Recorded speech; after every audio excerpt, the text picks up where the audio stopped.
Welcome back. And as we wrap this edition of Public Affairs on Peach, we want to talk about emotional scars left by things like the nightclub terror attacks in Orlando.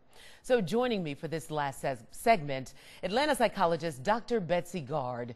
I want to say good morning. Good morning. Yeah, you know, before we actually talk about how adults and children deal with all the emotional scars left by all this violence, let's start with one of your special areas. How can first responders actually deal with this? The firefighters, doctors, nurses, even victims advocates, those who have to deal with this firsthand, those who get to the scene before anybody else. Well, first of all, they are amazing. Yes, we are very grateful for their service. They are, in general, very resilient in the way they cope with things. Yeah.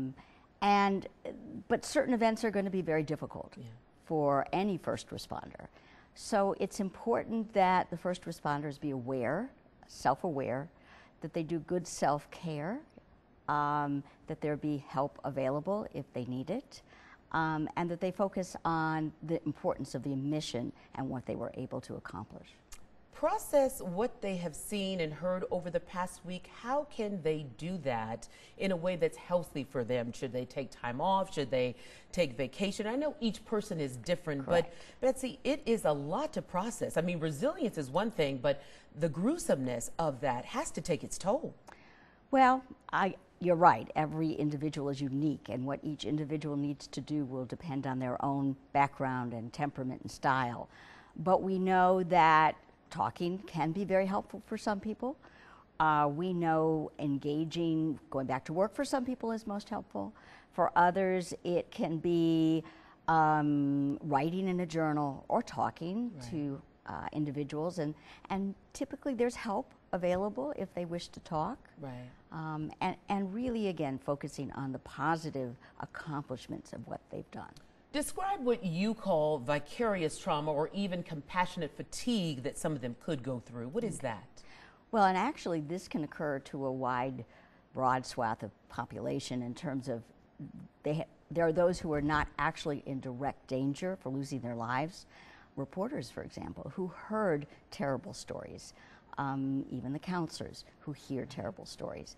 And that also can take a toll. Yeah. So knowing that time is a great healer, knowing that within 30 to 90 days, many of these signs of traumatic stress can resolve. But if they don't, people need to be comfortable and be aware there are places to seek help, to get help. And what about those who survived the nightmare, the survivor's guilt? That's real too.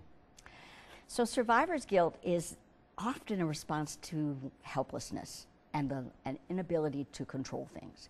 And so regret is one thing, but guilt implies you did something wrong by surviving. Right. And I think that's an often common reaction when we have situations where there was absolutely no control. So the idea being that if one can focus and cherish one's life, maybe even do a life review, and get involved in altruistic behaviors, help others, that often is very supportive to those who have that response. Right. Well, thank you so much for joining us for this edition on Public Affairs on Peach. Thanks, Betsy. Thank you.